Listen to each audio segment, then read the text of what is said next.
Good morning. We're here. Good morning. Good morning. Good morning. Thursday edition of The Faith Room. What up, though? Y'all get in. Dad, what up, though? What's good? What up? Hey, y'all. Yeah.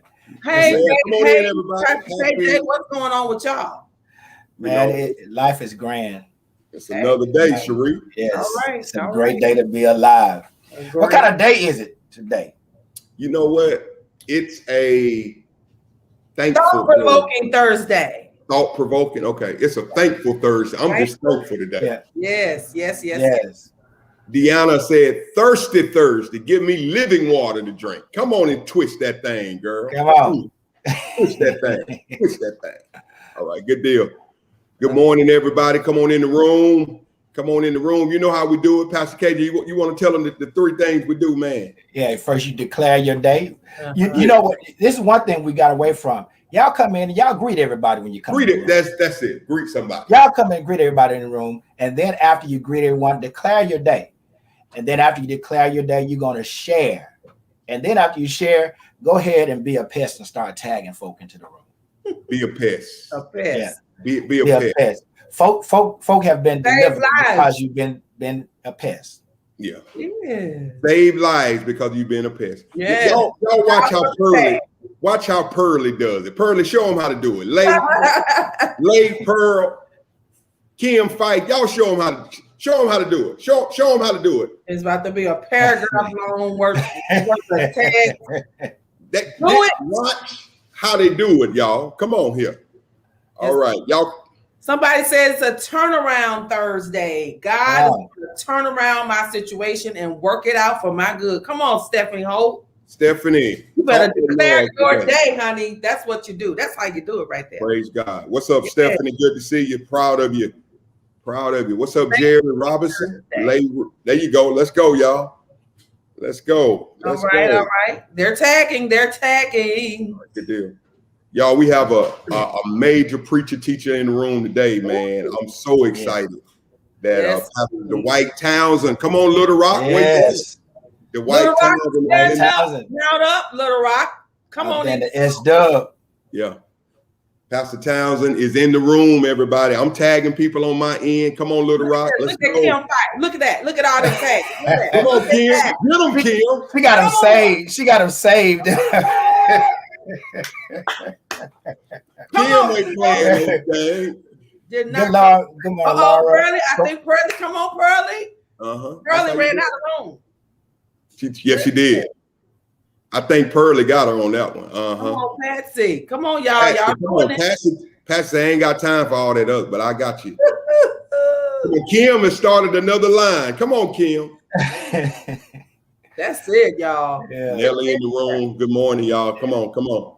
And listen, let them know they don't have to come to Facebook. They can also catch us over on YouTube. Yeah. We are on YouTube. Listen, remember to go to our page, subscribe to our channel, and like the videos. Listen, you're going to help us be seen and be relevant by doing those two things, subscribing and liking. We need your help. We're fairly new up there, so we don't want to just get lost in the shuffle. Wait. Look. Dana Fife said only me. Dina said, don't come for me now. Don't come for me. Come on, Dina. Good job. Come on, y'all. What type of day are you going to have? Open your mouth. Life and death is in your mouth. Yes. Open your mouth and declare your day. What type of day are you going to have? What type of week you're going to have? Come on, you're going to have. Now, this is you. Come on. Let's go. Good morning, Marilyn J. Good to see you. Love you much. There we go. All right. Good deal. Come on in. If you are first time Faith Roomer, let us know. Let us know that. First time. Type in first time. If you're here for the first time, type in first time. And we may have a gift for you. Come on. Ooh. First time Faith Roomer. Come on. Don't be ashamed. My little brother, Nicholas Harris. Hey, Nick. Harris. What's up, Nick? Good morning to you. I'll never forget Nick Harris had me sing with Chosen Generation, our youth choir years ago. Wait, what not to do what? Bomb. Nick, what happened? Bomb. Nick, what was singing. Yeah, I was the youth pastor. Were you leading? Were you leading? I was a lead, and Nick put me on a big stage. Okay, Nick, that must have been over in the teen church because I don't remember that. See, Nick. I don't know. I was about to give him an excuse. But he had to be tired. Because I was thinking that he probably thought that all preachers knew how to sing. Yeah, listen, but Bishop Arnold. Y'all funny, boy. Y'all funny. Nick, you remember that? It was right after we came back from a conference, and we probably had 60 kids in that choir. Yeah, he was tired. Gave me the mic and said, "Go ahead, Pastor Nick." And you took it. Yeah, I took it. So I got a problem with you. I'm sorry, man. What you say? Why did you take the mic, Precious? I'm a team player, Elder Cherie. Don't play with me, Elder. I'm a team player. Okay. If somebody told me takes a hockey stick and a hockey puck, I ain't gonna take it because I can't help the team. Yeah. Nick was motivated. You must that anointing must have been really something. I'm gonna let you man, he said my youth pastor could do anything. Nick Harris, man, that's there my you go. He had faith in his youth pastor. He said my youth pastor could do anything. You're so wonderful. You're so wonderful. But Nick, you ain't sang the song in a while. Come on, tell people wake up tomorrow. Tell Nick people wake up tomorrow. He bless the people. Now, Nick, don't come in here lying now. But notice what he put on the end, LOL. See, Nick had my back. See, Nick was with me when we were, the garage days of youth ministry. Yeah, Nick was rolling with me, boy. So now we will say Nick Harris had the baddest youth choir back in the day. Come on, Nick. I mean, I'm just saying what I'm saying. So, okay. Good morning, Pastor KJ. Look, Crystal Ryan is playing. We're 170, y'all. All right, good deal. All right, I'm tagging some folk on my end. Okay. All right, Cherie, I'm going to go ahead and introduce our guest. And for me, I know that you all have a lot of things you could say about Pastor Townsend. But I will say that my time in Little Rock, serving as the youth pastor at St. Mark from 2007 to 2013, Little Rock was good to me, man. It was really good to me. And a brother who gave me a shot, when I came to the city, was Pastor Dwight Townsend and Longley Baptist Church. If you're in Little Rock, from Little Rock, Longley is a staple in the community, the Southwest community, in the state. And in the city, and there's a leader there, a man who truly, man, not just a good preacher and singer. He can sing, yes, but he's also a man who loves people, and that's one of the things that drew me to Pastor Townsend. Just personable, loving, kind, gives people opportunity, and I believe that's why he's blessed, man. Townsend just a dude you just want to go kick it with. Just kick it, he ain't gonna bring no commentary, he ain't gonna bring no Bible.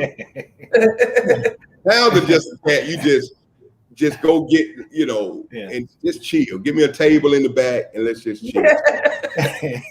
Cherie, anything you want to say about Townsend? You a cat, man? I just appreciate his, like you said, how he's just been a force in our city, in our state.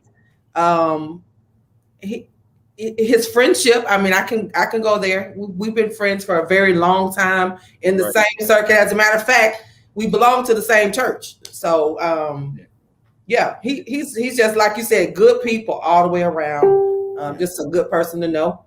Yeah. And I can't wait to hear what he's got to say today. Oh Lord, I'm excited. Yes, I'm excited.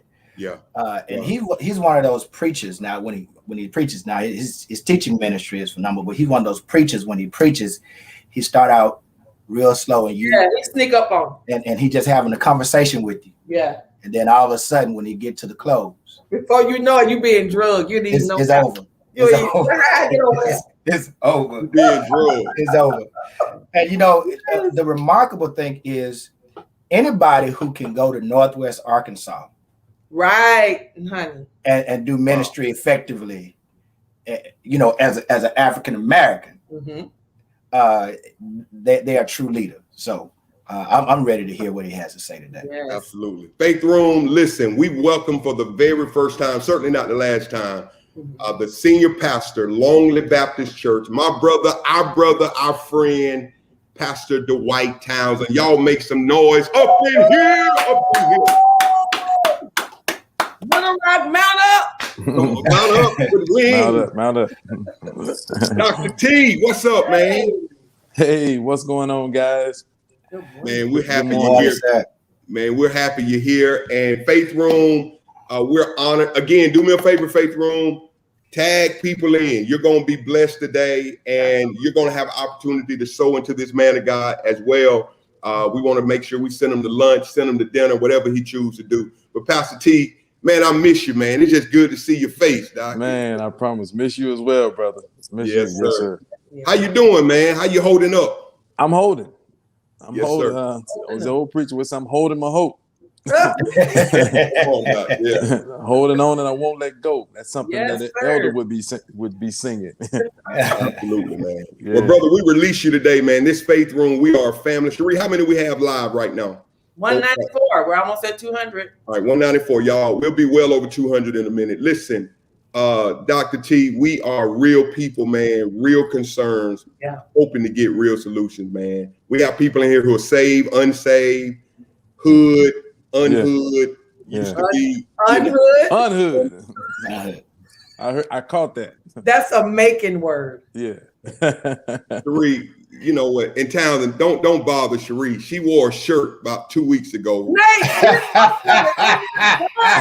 Townsend, the shirt said chocolate. It don't get any sweeter than this. And Doc, she just been off ever since. I ain't off, baby. Let me tell you something. Cadrick, Cad, don't leave me out here. So, But that ain't the first time I wore that shirt. What is it? Anyway, she had a different attitude when she wore it that day. That's what I'm saying. Yeah, it was a different swagger that day. You know what? Yeah. You know what? 12-4. The Saints are waiting on the word. 204. Let's go. Pastor T, have your way, man. We love you, bro. Well, first of all, let me say good morning, pleasant good morning to the Faith Room. I must admit that I'm pretty honored to share this space with you guys today. Such phenomenal leaders and such culturally relevant leaders that are really, really trying to help the people of God. So let me commend Pastor Nate, and knowing for, as he said, during the time he's here in Little Rock, Longley Baptist Church loves Pastor Nate. Our youth department there, of course, always loved him. Nate broke everyone's heart when he had to leave and go higher because he was moving out of the youth realm. But man, just always been a phenomenal brother. The same every time I see Pastor Nate. He's just a jewel of a brother to have on your side. Pastor Cadrick, I always have had a unique ministry, man. I just appreciate you, man, for always supporting. Pastor Cadrick supports everybody. Yes, he he does. Loves everybody. He Yes, has he no discrimination in him, and we certainly appreciate you, brother, man. Always have just been around and supporting us, and been a great, great, faithful friend. Of course, the elder. I mean, who doesn't know the elder? You know, the elder. The elder is a multi-gifted, a person, and to the body of Christ. She's just been a blessing. I know St. Luke is really, really enjoying the things that are the fruits of her labor. My pastor, he loves it, talks about it all the time. Of course, whenever you go to the St. Luke, you can't go by there without coming by the elder. She handles everything. Not only does she handle everything, she is great at what she does as far as preaching the word of God. And so she's very respected, and Longley loves elder as well. Yeah. And so God bless you guys, man. I appreciate the opportunity. I'm going to try to drop a word that I pray will be a blessing to the people of God on today. Here's some things I've been thinking about. And I have been kind of watching your broadcast and just kind of checking out how people are flowing when they come on to speak. And I'm just going to drop what has been in my spirit for the past couple of weeks, some things I'm planning and working on as well and have been thinking about. And it's this promotion thing. And so if I could tag it something, I would just call it this promotion thing. And so I want to look at this promotion thing. Humans have a great desire to be recognized. It seems that we're on this quest to go higher and hold the top spot. So whether it's in our families, it's in our careers, or it's in our community, people who are in the second chair desire to be in the first chair. Come on. Vice presidents long to be presidents. Mm. Soldiers long to be generals. Come on, Doc. Subordinates long to be supervisors. Seems like everybody's vying for that top position. Yeah. And so what I have discovered is there seems to be no patience being exercised in our pursuits. We are not content to play second fiddle for the rest of our lives when what could be our greatest achievements seem to be just within our grasp.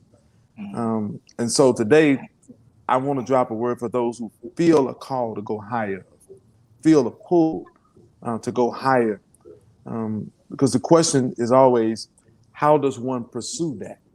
Come on, help us. Or should one even be pursuing that?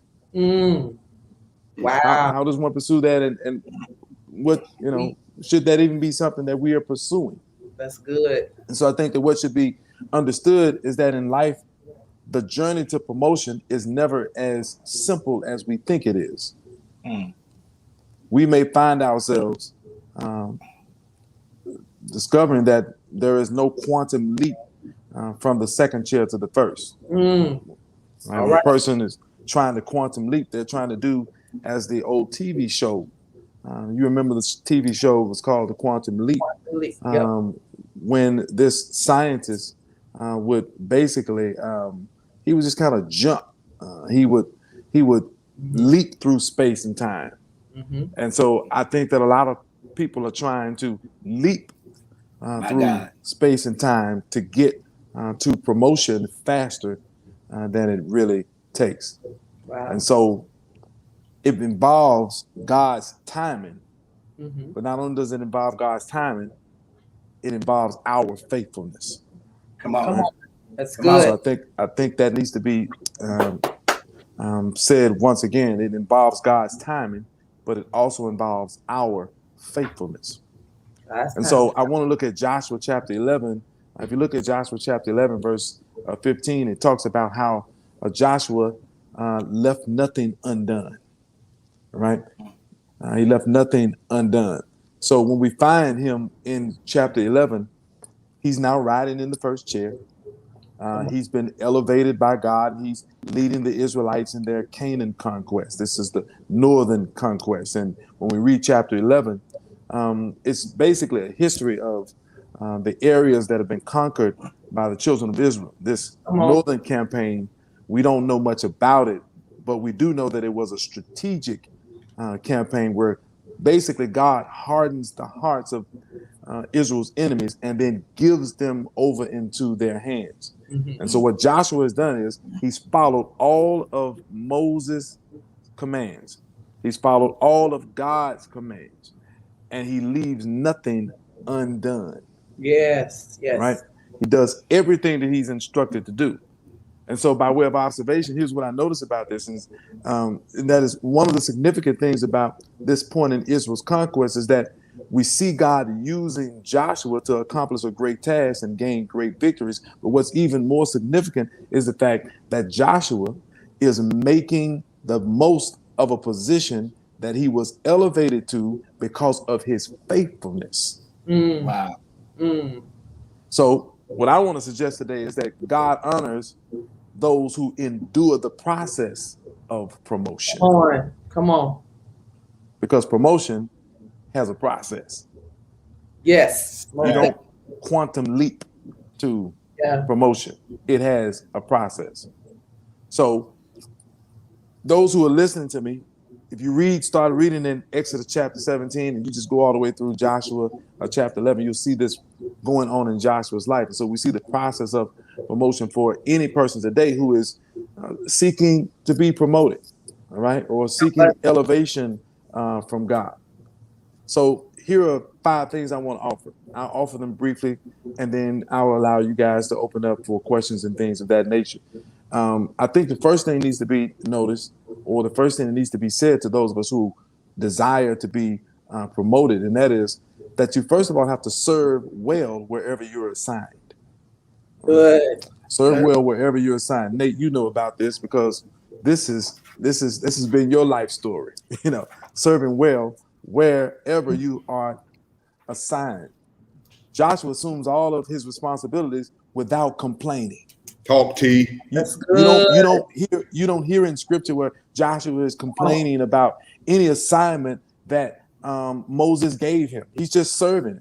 Yeah. So after accepting this first assignment that he's given by Moses to fight these Amalekites, he just begins to constantly and consistently prove himself to be faithful. Mm-hmm. Mm. So we should be constantly and consistently proving ourselves to be faithful, not complaining about every assignment or task that we're asked to do.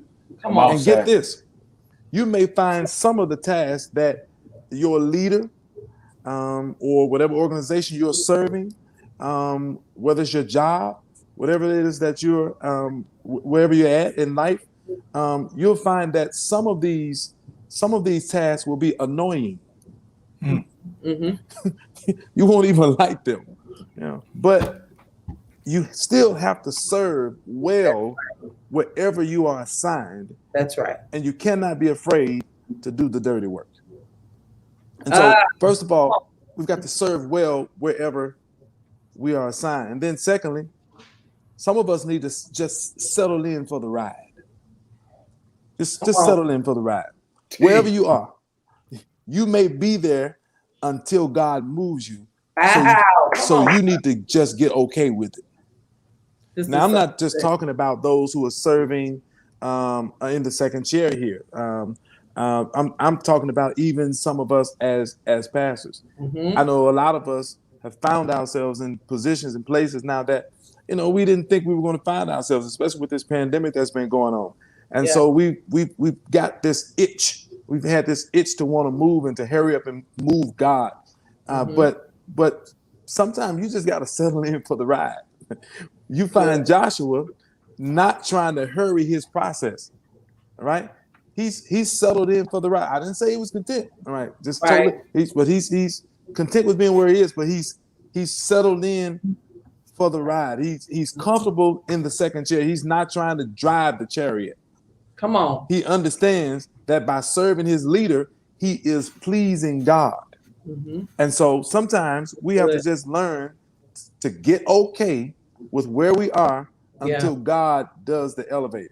So not only do we settle in for the ride, but then we must savor the small victories. Don't discount small victories because they prepare you for larger ones. That's good. Moses assigns Joshua this small fight first, this small battle first. But again, you don't hear Joshua complaining about it. He just goes out and starts fighting. He's a military commander. He's moving in the realm in which God has gifted him. All right. And so, but what we should do is we should savor these small victories because they prepare us for the large ones. Joshua fought the small battles because they prepare you for the large ones. And a lot of believers want the higher assignment, but they're not really ready for it. Mm-mm-mm. Wow. Because if you can't fight the small battles, how in the world are you going to be prepared for the larger battles? I'm sitting here today with some young pastors who the Lord has allowed me to just share and bless their be a blessing to their lives. They've been a blessing to mine, of course, but all of them, I've tried to show them that, you know, when you handle the small stuff, God turns around and he places you in big places. So all of them, Elder, when they got to their assignments, so that when they got to their respective assignments, they were already prepared to deal with all the stuff that they're going through now. That's it. You could ask any of them because they stayed close to me. And because they stayed close to me fighting small battles and even watching me fight small battles, they were prepared for the larger battles. And so we have to savor those small battles and not discount them, right? Because a certain character is built in small battles. Wow. Talk to you. It makes you Wow. you know, you get humility. You learn know how to operate it, you learn longevity, you learn how to deal, you learn how to again settle yourself, you learn how to speak, you learn how to articulate yourself and make your argument, even in these small battles. All right. So there's a certain character that's built in the small places, and we need to understand that before we go to the large ones. And then we must seize our opportunity in ministry. We've got to take advantage or take full advantage of the position that God creates for us. See, because what's happening when Joshua's life is, Joshua gets a position created for him by God. Notice, God never meant for Joshua to be Moses. If you check the record, he says, Moses, my servant, is dead. Now you take the children further. So God creates a position for Joshua because he exercised faith in him alone. He patiently waited for God to elevate him and took full advantage when he was assigned. Come on, right? sir. He takes full advantage when he is assigned. God is not going to create something that somebody else had and give it to you. Say that again. Hold on. Repeat that again. God is not going to create something that he had for somebody else and give it to you. Sir. Right? So he never meant for Joshua to be Moses. Come on. He never meant that. Moses took them this far. Yeah. Joshua is assigned to take them. And a lot of preachers, a lot of people, we're getting mixed up. We're getting our assignments mixed up. We're trying to do somebody else's assignment. But God didn't create that assignment for you. He never meant that to be yours. He's got one for you, and he's created it uniquely, uniquely for you. And then lastly, guys, you got to shift where God is leading. You got to shift where God is leading. Listen, your era of ministry will require you staying abreast upon the latest ideals, the latest concepts, and effective ministry. And it's okay to be in the curve or ahead of the curve, but never find yourself behind the curve. That's good. That's good. It's okay to be in the curve. It's okay to be ahead of the curve, but never find yourself behind the curve. What am I saying? That's good. Joshua always found himself behind God, but ahead of the people. Right? That's behind good. God, but ahead of the people. Following God, but flowing in leadership of the people. Right? And so here's my conclusion today, that it takes faith alone in God to follow him. Faith alone. What do you mean? God is going to often, he's going to give us instructions. He's going to tell us to do something that does not make sense to our human minds. We're not going to be able to comprehend it. And you saw this with Jericho. You saw this with these battles that Joshua fought in, and all these things that didn't make sense when they get ready to go over to Jordan. So God is always going to give you something that doesn't make sense to humans. But here's the thing: it's not going to feel good. It's not even going to look possible. It's going to be frustrating. It's going to be challenged by other people. It's going to be discouraged by other people. And sometimes there won't even be enough resources. There won't be enough people. There will be a lot of people, but they won't be the right people. Come on. That's good. Because sometimes you can have a bunch of folks, but they're not the right people. Yeah. Come on, sir. So it's going to take faith alone in God, because if you don't just trust that God is going to do it, then you're going to get mixed up by how it looks. You're going to be damaged by how it looks, because it's going to look impossible. Yeah. Right? But it looks impossible because God is trying to tell you, I need you to trust me. Yeah. I need you to trust me to lead you through it. Wow. So here's my one thing I'll leave with you today. And that is this. There is no elevation without endurance. Wow. There is no elevation without endurance. If you don't want to go through it, then you don't want to go to it.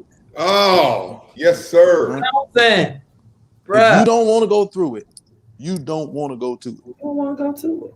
You're not getting elevated by God until you learn how to endure the process that it takes to get there. Lord have mercy. There is no quantum leap. You got to serve well where you at. All right. You got to settle in for the ride sometime. You got to savor the small victories. Seize the opportunity when it's your time to move. And then you got to shift where God is leading. Always follow God, but always stay ahead of the people. Wow, man. I pray that's been a blessing to somebody today. And Yeah. Y'all, listen, I'm gonna open up for questions. I have questions. I know Cad wrote down 10 questions. Listen. I got questions. If you don't want to go through it, you don't want to go to it. Y'all listen, this is not just talking about ministry. This is talking about your life. Yes. That's it. Hey, Cad, let me start with my question. And Faith, I'm going to jump in here with this general now. I call him a general because, hey, Dr. Townsend, this is a 5-chapter book, man. Yeah. Yes, sir. Yes, sir. Bro, yes, sir. This is a serve well, yes, settle in, small victory, see, shift. All about a book, man. Bless you, man. Bless you. Y'all hear this? Man, let me. Pastor T, I'm saved. I love Jesus, man. I'm a man. I love God. Here's my problem sometimes, though, man. There is the promise here, the promise he gave me, but then there are my circumstances. There are my, God, I heard you. I see where I want to go. I know, Townsend, I know where I want to go. But my circumstances don't line up with the promise. And sometimes in my journey, man, I get lost in the middle because, okay, God, you gave me this promise, but I'm looking at my circumstances. Townsend, how do you deal with the circumstances that you're having to carry, but yet you know you have a promise? I think a lot of us get lost in the middle, man. What advice can you give that person who know they have a promise, dealing with the circumstances, and they in the middle with a fifth in their hand, with a blunt, they on the bridge, they ready to give up, they're negative? Help the person who's in the middle right now, bro. What would you tell them? You can't get discouraged by what you see. That's because when you're focusing on those circumstances, you're discouraged by what you're seeing.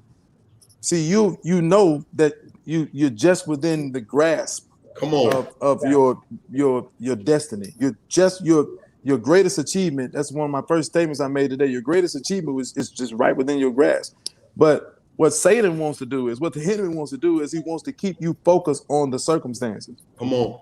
So if you notice what Jesus does, who for the joy, the Bible says, that was set before him, endured the process, despising the shame and all that. So he's never looking at the circumstances. He's never looking really at the cross. He's always looking he's really focused on the grave, or on the next day, on Sunday, on the third day. Right? The cross is just what he has to go through to get to Sunday. So he's focusing on Sunday. So you got to keep your eyes, man, focused on, on Sunday, not Friday. We're too busy focusing on the circumstances, because you just keep looking at it, and that's why you got the blunt in your hand. That's why you got the drink in your hand, because you're thinking like, man, look, and then you're just within reach of it. So you got to focus. So close. Focus on Sunday and not on Friday. Focus on Sunday. That's good. Yeah. Y'all put your questions in here. Here's my question. So okay. I'm looking at the text, and it said that Joshua did everything that God commanded him through Moses, right? He did everything. But when you get in a later chapter, you find that the people hadn't done everything. So how do you keep your focus when you're doing everything you're supposed to do, but the people connected to you aren't doing their part? How do you resist the temptation from pulling back and getting lax like everybody else? Yeah, that's a really a great question. How do you keep from getting lax like everybody else? You got to always stay ahead. Remember I said Joshua's always following God, but he's always ahead of the people. Right? Always find yourself ahead of them. Mm-hmm. You will get lax if you lag back behind them. Always stay ahead of them. Always stay ahead of them with concepts, with ideas. And see, we're really, guys, we're always ahead of them anyway. Our mind is always 5. Whatever you are visionary for, or whatever God has called you to do, whatever God is leading you to do, you're really always ahead of them. You're always thinking 5, 6 years ahead of them. Listen, I've always been 10 years ahead of Longley. And so the stuff that, they're excited about now, I was excited about 10 years ago. All right. Wow. Right? Yeah. So I was already there. So when they finally get there, I'm like, we should have did this 10 years ago. All right. Because you're always ahead. So you stay ahead, Pastor Cat. You stay ahead and don't lag back and hang around and be back there with them, because you started becoming like them. Their spirits rub off on you. That stuff rubs off because you're just hanging back there. Always stay ahead. Always find yourself following God, but ahead of the people. Always stay ahead. So I'm going to ask you something as a leader. So I'm thinking about somebody who's an entrepreneur, a business leader, a leader on their job, maybe a CEO, or a pastor. So you're saying you were 10 years ahead. You've always been 10 years ahead of Longley. How long you been at Longley now? 16 years. 16 years. So you always been 10 years ahead of them. How do you deal with the loneliness of being ahead? Well, you got the real questions today. Can't just go. Yeah. Listen, guys. Lean in a minute. Lean in. Listen, it's lonely at the top. You've heard it. It's lonely out there. That's what Flash said. And you feel like you're the only one that's in this battle. You feel like Elijah. Like, look, I'm the only one that care about this. I'm the only one that's fighting for this. And here, God, you've got me serving these people, and they don't even act like they have care. I'm out here serving, but that's when God will let you know you're not in this by yourself, right? And that I've got 7,000, right? I got some other people, right? I got some people that's God. Listen, I preached a sermon one time and called it "God Got People," right? God got people who will help you get through it. Yes, sir. Like the faith room, right? Yes, sir. Like the faith room. So when you find yourself out there, this is my advice. When you find yourself out there, all right, and feeling lonely because of those leadership, those long vision leadership things that God has given you that other people can't seem to catch up with, you need to find you some faith leaders who believe like you believe, who trust like you trust, who have vision like you have vision, and gather yourself together and be one another's encouragement. All right, that's good. Be one another's encouragement. I think that. You need a community of people to help you. You don't want to go through this alone. You don't want to be isolated. You don't want to be out there on your own with that kind of stuff in your head. So good. So good. Thanks, Pastor. We have some questions coming in. Yeah, so this is from Pastor Corey Alexander, who was in here yesterday dropping so many nuggets. His question is, why do people struggle so badly with serving in the second seat? He says, much of the oil in my life came from the overflow in Pastor Townsend's cup. So he served in the second seat with you. But why do you think many of us, whether it's on our job or wherever, why do we struggle so bad serving in the second seat? Well, we find no joy we got to first find joy in serving. We got to find joy in serving, period. All right? In that, there's a joy in serving Jesus, period. Mm-hmm. And if you check the biblical record, there's nobody who led well who had not already served well, right? We struggle with, wanting to be, because we don't have. Oh. Come back, Pastor T, come back. You hit a button. Y'all type your questions in. This is good. And we're gonna get them right back in here. Type them in. I see your questions. P, type your questions in. We're gonna get them back in. Anything that's dealing with waiting, anything that's dealing with settling in for the ride, the shift in your life, season. These are the questions y'all want to bring out today. We have about 10 more minutes, 10, 15 more minutes. So this is your time. Any question you have, there's no question. Deanna said the opposite of what Pastor Nate said. Let me get you down. I don't have a blunt in my hand, and I trust and believe God for everything He said to me during this thing. Yeah, we'll get that question. My question is, sorry, y'all, the internet dropped or something. I'm sorry. That means you got some good stuff. But go ahead. Yes. Yeah. What was the question again? I'm sorry. Why do people struggle so bad with being in the second seat? Yeah. They have no real joy in serving Christ. Period. You know, and you know, a lot of people, let me just be honest with you, a lot of people struggle with it because they got ego issues. Come on, Doc. You know, if you got ego issues, then you don't need to be in the second chair, because you're gonna always be vying for that seat. Always, your goal is never going to be to serve Christ and bring glory to the kingdom and serve that through service through that leader.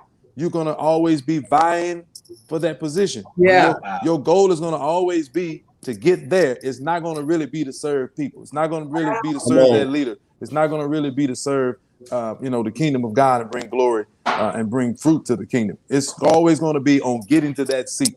And a lot of times guys want that seat and they don't even understand that it's a different view from the sideline than it is driving the car. Yeah. Right. I hear Pastor Nate say that all the time. Oh yeah, it's a different view than being on the field. You play ball, Nate. It's a different view when you're on that field. You know how people are in the stands. We're hollering at the TV. We're hollering. Yeah. You can't see what those people see out there. All right, you're not seeing it from that perspective. So I think people who don't have real joy in their lives, you know, they're just miserable. They got ego issues, and they're going to always be vying for that seat until they settle themselves down. They're never going to be in that seat. Now, sometimes God will put you there just to show you that you ain't really ready for it. Oh my Jesus! Now be seated. Yeah. There are many senior pastors who are now looking to go back to the second seat. Oh man. I remember I was in Atlanta when I was the executive pastor, man. I had senior pastors blowing me up, man. Y'all got in the staff position. Wow. Yeah. You got a church though. Yeah. Pastor, I help in the youth ministry. Come on, Doc. Sign me up. It's a different seat. Let me get this question. Pastor T, how do you deal with feeling like the underdog while moving towards your assignment? Man, listen, man, Nate. Well, yeah, that's a very personal question.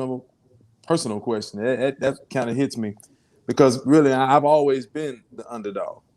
You know, I don't brag about that. I don't always say that, but I've always been that guy. You know, I've never been the most popular, the most gifted, anything like that. I struggled for years, and the Pastor Eric Alexander can tell you about this. We've had these long talks.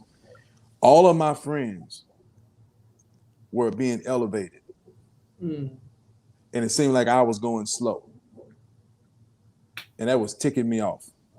Wow. Just gonna be personal. That was ticking me off bad because in your head you're thinking, Pastor Cad, Elder, I can preach just as good as him. Right. Come on. I can lead just as good as him. I got vision. I know how to put programs together. I know how to lead. I know how to minister to people. I've been to school.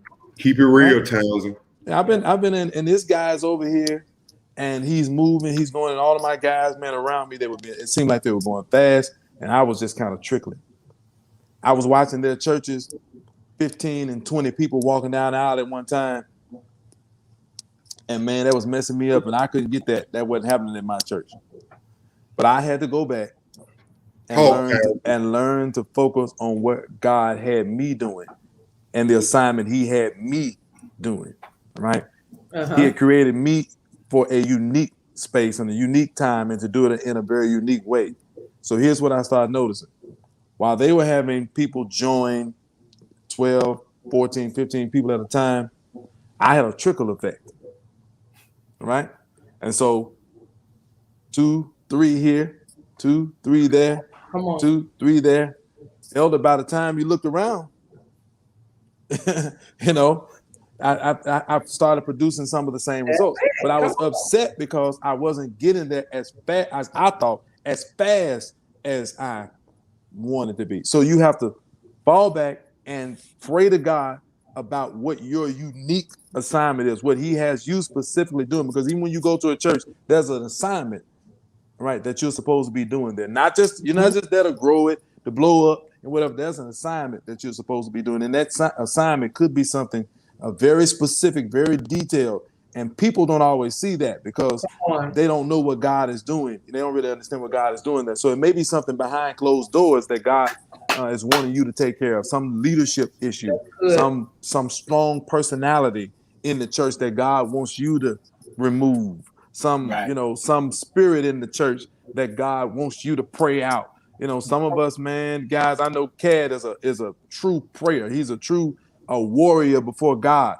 And so sometimes, man, God have you on an assignment to pray them devils out of there, And while the church may not have blown up like everybody else, so they can't look at all these accomplishments and say, hey, this guy did this guy did that. But what people are not looking at is the significant things that person or that woman or that man may have done behind the closed doors. And I had to get settled with the specific assignment, the unique assignment that God had me doing, and not to be focused on what my friends are doing. That's not to dog them out. I love them all. Right. I'm just speaking personally that I was watching them all blow up, and it seemed like it was taking me forever. I understand. Wow. Yes. Yeah. Wow.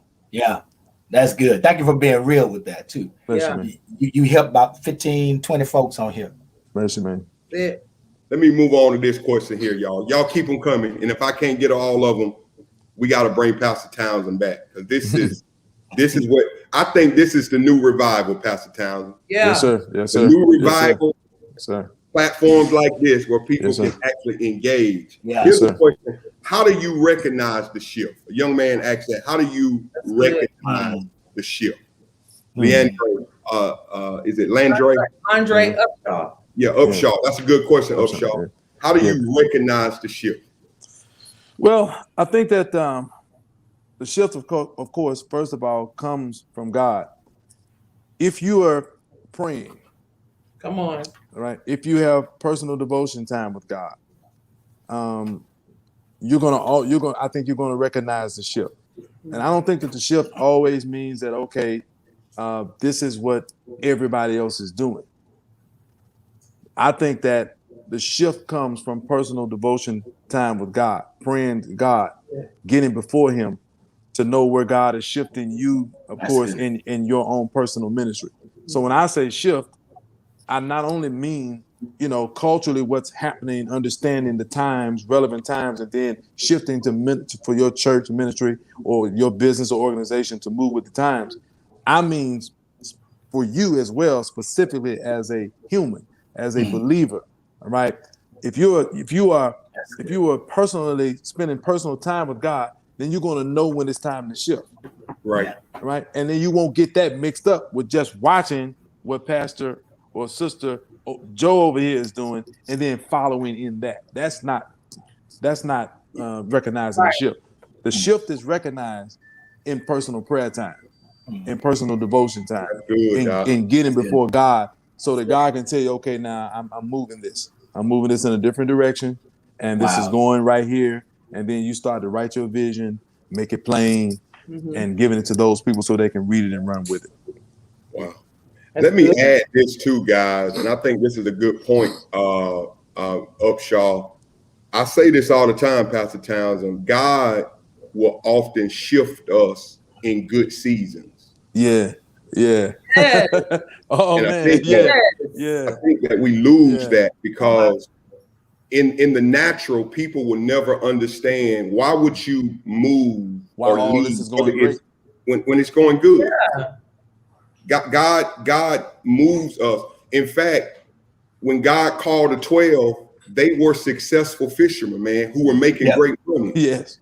He shifts them in a season of their life where everything was well, and really pours them into a new profession. And I think for my life, it's been, people almost calling me an apostle now because it seems like God keeps me at a place for 3 to 4 years, 5, and then he and to people, man, it's like, dog, Nate, get somewhere and sit down, But but when you hear God, when you follow God, that shift happens when you're making good money and when you're on big platforms. And it's what scares me? The people who are in good seasons, but out of God's will.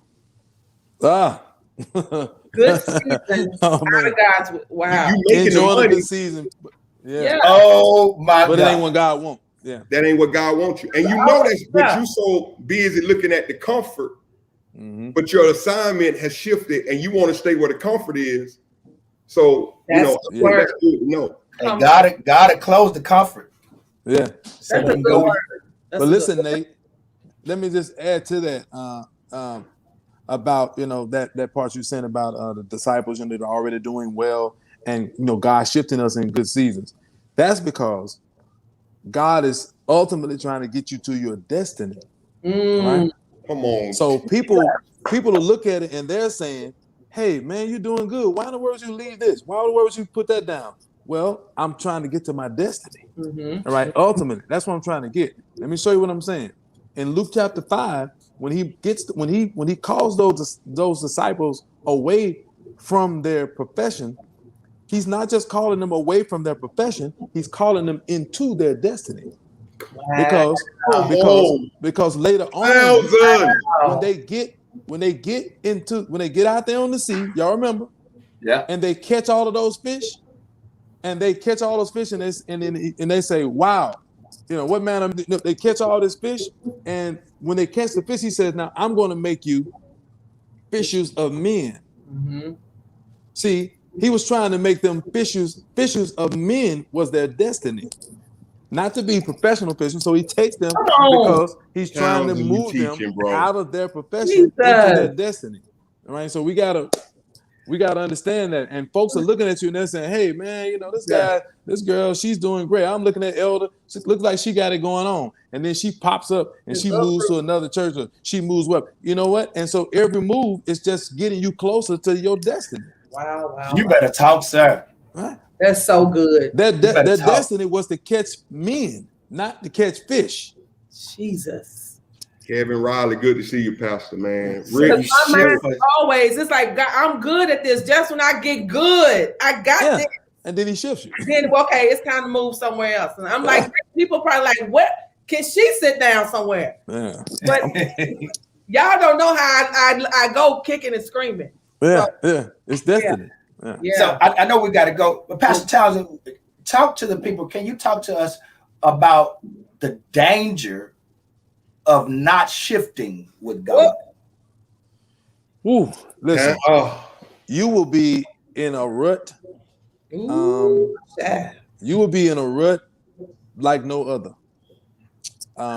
There's nothing like being somewhere when you're supposed to be somewhere else.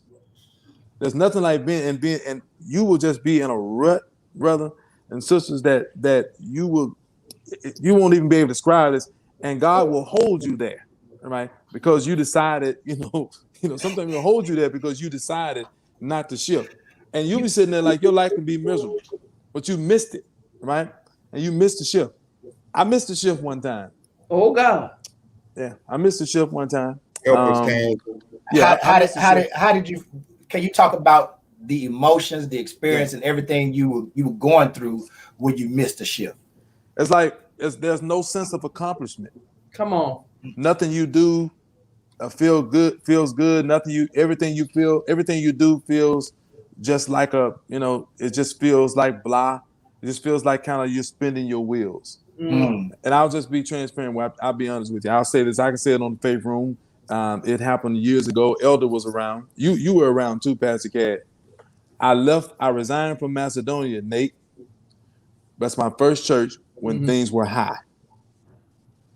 And we had land, we had money, we had no debt, and we were in the midst of getting ready to build a church, and the Lord told me to leave. All right? This is in between my time and going to Van Buren. So God had told me to start my own ministry. But I didn't do it. Wow. I was afraid of people and what they were going to say. I was afraid that they were going to say, Elder, that I was hurting Macedonia. Come on. That I was splitting, splitting them. All right. And I didn't want to do that. I didn't want that to be my legacy. I didn't want that to be the fact, Townsend left, started and did this, well, like that. And I missed it. All right.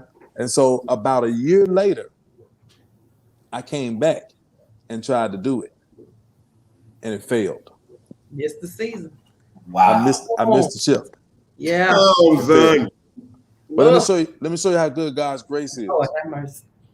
Carl Desmute. I'm grateful to him today. Carl Desmute had given me his building.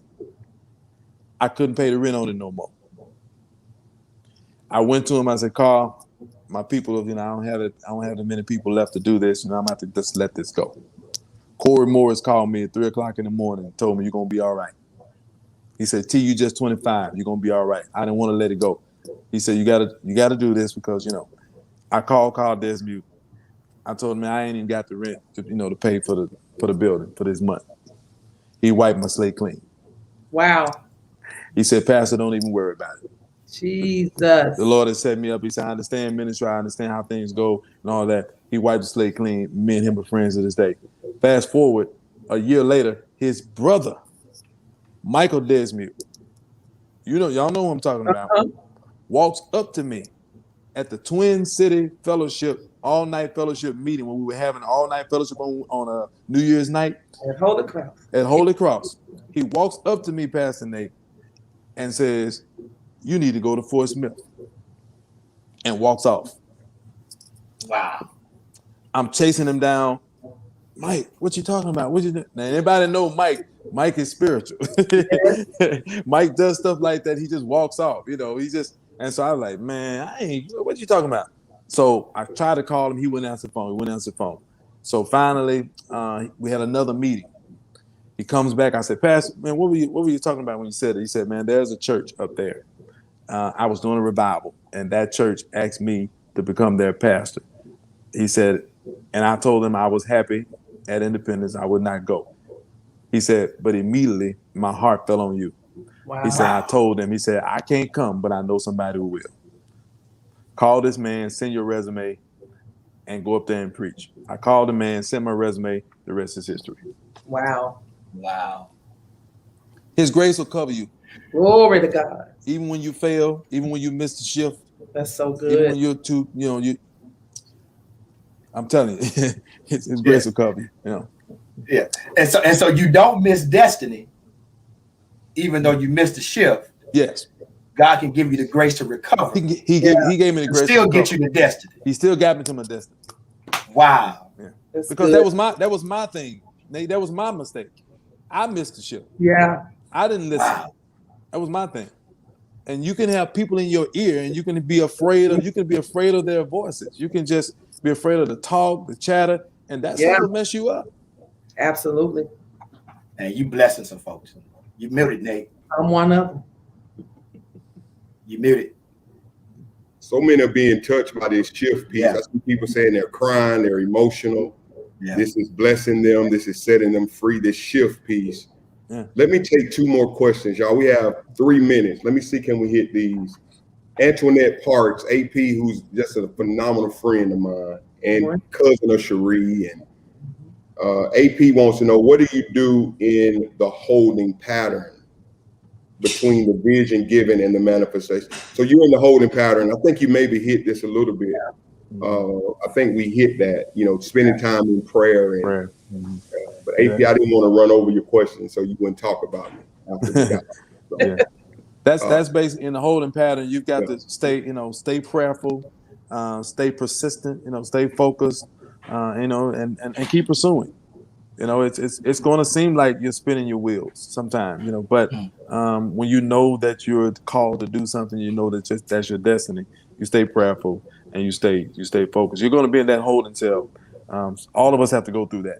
Yeah. In life and business and whatever we're doing, you're going to go through that holding cell. We don't just jump to these places and not have to endure something. That's it. Deanna, I saw your question, Deanna Fife, earlier. Deanna, you talked about not growing weary. Deanna put her question twice. Yeah, put it back up. Let me see it. She posted her question twice. Did I have it up?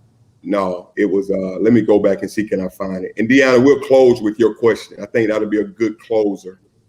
And y'all got to understand, these things go super fast. Yeah. So if you miss your question, it's not intentional, okay? Deanna. Do you have it? No, post it again, Deanna, if you have it. And I apologize. We'll close with her question. Okay. Y'all, this is While we're real looking good for her stuff. question, can we answer this one? Yeah, Deanna, put it up, and then we'll answer this one. Karen, you want to read that, KJ?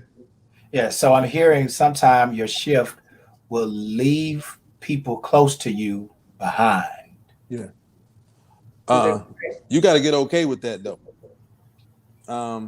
You got to get okay with that. It will leave certain people behind you. I mean, Abraham goes up to the mountain. He has to leave the rest of the people back there. You know, some people are just not going to be able to go. And we long to take everybody with us. We long to have, everybody there. And, the closer you get to your destiny, the further away you may be called away from some people. That doesn't mean that you don't love them. That doesn't mean that you don't still appreciate them. Whatever. They're just not called to be in this place with you.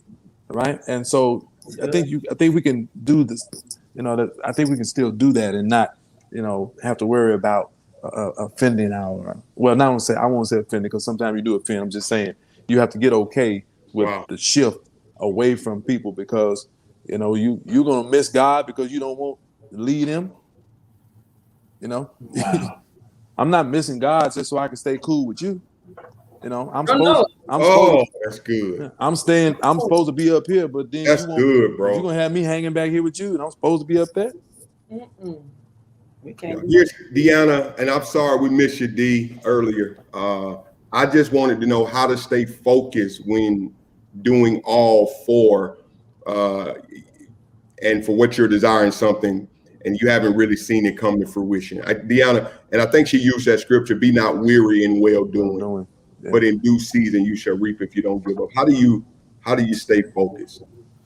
Yeah, it's the goal. Again, as I mentioned about Christ, focusing on Sunday and not on Friday. When you look at that scripture about being weary and well doing, it's really talking about in doing good. We get so weary in this Christian life of service to God and to Christ and to others that we're so we can grow weary in doing good and helping people, and life tires you down. People tire you down. They wear down on you, whatever. You have to make sure that your personal devotion time, of course, is there. And this is something I'm learning even at the age of 45. I'm having to do more, spending more time with God, and when you spend more time with God, that gives you the strength to keep your focus. You start your day out with devotion. You continue your day with devotion. So when all these things are coming at you during the day, they don't distract you, and you don't grow. Grow so weary in well doings. But you got to keep going, because you know that you have to get to that destiny.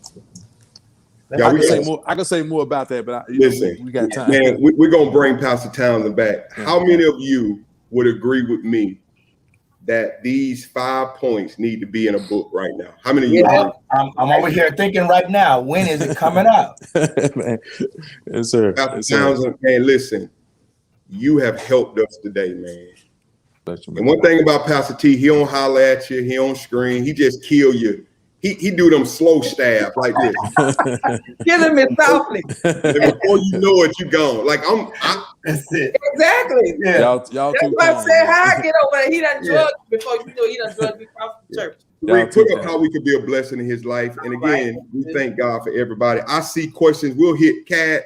I think, man, we may have to get a series together on shift, handling the shift of life, because this is a series. Somebody want to know, what do you do when the shift comes and you shift and it don't feel like you shift? Don't feel like you shift. Oh my God. Jesus. That's a question and a half right there. Yeah. You made the move and it. See, we gotta come back. Yeah, you gotta come back to that. Yeah. Listen. No, you gotta come back, Townsend. Yeah, I come back. Ball in my court. Because the thing about it though, this is leadership stuff, man. People go to conferences for what Pastor Townsend just gave them. Yeah. Man, this y'all gotta space go into this. Go ahead, Pastor T. No, y'all got the space for it right here, man. This is wonderful. I must admit, I've been seeing y'all on here and doing, and I always wonder what y'all are doing. I see all these posts. I'm like, man, these people are in this thing. I was like, there's some people in. I was like, these folks. I said, Elton is serious on here. They working this thing, man. And yeah, but this is great. I think spaces like this allow people to be, like you say, personable, real feelings, real solutions. You know, I think this is where it's at. And this is what people love right now. They don't always get a chance to raise their hand and ask a question in church. You know, so this is a chance for them to do that. I got you, man. Appreciate you guys. Cherie, you want to tell them how they can sow and tell them about this sowing thing? What we do? Tell them you ain't taking no trips with this faith room. I ain't taking no trips. I ain't buying no new cars, no new shoes, none of that with y'all money. Right. Listen, what we do, and many of you have been recipients of the blessings because so many of you have been kind and generous on a daily basis, and you're contributing to the faith room. So when you do that, we're able to bless our guests when they come in, and then we're able to bless you. We've given away over $1,000 in totality for daycare payments. If I'm not groceries, we've given gas away, and so we're able to do that because of your generosity. So we're asking that you would continue to sow. If this is your first time, here's how you do it. We have a Cash App account. It is $, the Faith Room with the number 1. Make sure you get all those components so that you don't send your money to the wrong spot. The Faith Room 1. And so today we're asking that you sow so that we can bless Pastor Townsend and his family. Like Pastor Nate says, if it ain't nothing but to just get something to eat today. We want to be able to be a blessing to him because he's poured out the spiritual things that we need. So is it not uncommon for us to sow back into him the carnal things that he desires? And so that's what we want to do today. And so we're asking you to go ahead and sow. And remember, you don't ever need an invitation. Whenever God moves on your heart to sow into the Faith Room, there is our cash tag, the Faith Room 1. Yeah. Listen, tomorrow, Pastor Rodney McFarland, Louisville, Kentucky, my little brother and friend, Rod McFarland is a great preacher, great teacher. Pastor McFarland, if you're in today, man, love you. I appreciate you so much. And Pastor T, give us that charge for the day, man. You're going to see this all over social media. We never leave without a charge, man. What would be that charge for the room today? I would say, in order to elevate, you've got to endure. I would say, pursue promotion with purity, right? Pursue promotion with purity. I think that what Joshua shows us is, that whatever we do, our motives have to be pure. Mm-hmm. With whatever we do. He's not trying to take Moses' spot. He doesn't have any ulterior motives. He's joyful in his serving. He's not complaining. And so I think all of those things represent purity. And so I would say, pursue promotion with purity. I'm not saying don't pursue it. I'm not saying that God is not calling you higher. I'm not saying that, all I'm saying is make sure that it's pure. All right, and that you're not seen as that person that's always just vying to get the top spot, just trying to get the top spot, but that you really have a joy in serving. You really love God. You really love your leader. And you're serving until He allows you to be the lead. Lord, y'all, I'm blessed. I'm done. Faith Room, we love you. Thank you so much, Jerica. I saw where you'll be doing your first Bible study. We'll pray for you next Wednesday morning when you do your first Bible study. Y'all, we're family. Tomorrow, we also will have some information on at least some dates, save the dates for the Vegas trip. Hopefully, I'll get that information. Pastor T, we're going to Vegas to do a Faith Room. Oh, man. A Faith Room meetup. Oh, man. That's gonna be dope. Say the date, man, because you may need to come. I've never been to Vegas. Right. Let me tell y'all something about Vegas. If you've never been to Vegas, it's like New York City. You got to go one time. Cherie's going for the first time, and we're gonna have, how you walk around the airport, they have the kids on the little dog collars, So she's gonna be tied to somebody. Lies and garbage, lies and debris. You lying. She's trying to go out and turn all the way up. I see y'all at the conference. Yeah. At the faith moving in singularity. I'll be Singularity. That's it. Yeah, it's singularity. So, yeah. All right, y'all. We love you. In the words of Pastor KJ, we are the Faith Room. He's the middle child of Sheree. See, that's what you get. What is your clothes? Why are we doing KJ clothes on the Faith Room? We are the Faith Room. Real people with real concern. Whoa. With real solutions. Do it, Cat. 2 fingers to the north. Bam, that's it. Tell him to get his own stuff. The man of God said, quit copying other folk. All right, we'll see y'all tomorrow. Y'all be blessed. Bye-bye. Love y'all. Peace out, y'all.